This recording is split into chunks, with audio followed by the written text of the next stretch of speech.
Welcome to the Rim Brake Rodeo. We hope this video helps. In this video, I will explain how to open your Audi A4 trunk when the battery is dead. First, you'll need to gain access to the car's interior. Use your mechanical key, usually hidden within the key fob, to manually unlock the driver's door. Once inside, you can proceed with the next steps to address the trunk issue. This initial access is crucial for all subsequent methods. If your battery is completely dead, you can provide temporary power to the car's electrical system.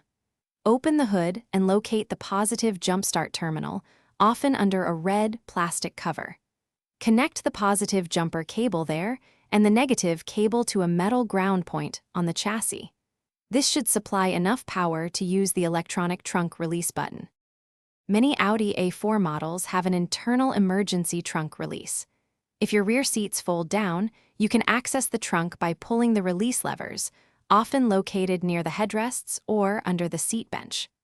Once inside the trunk, look for a small lever or loop, typically near the latch, and pull it to manually open the trunk lid.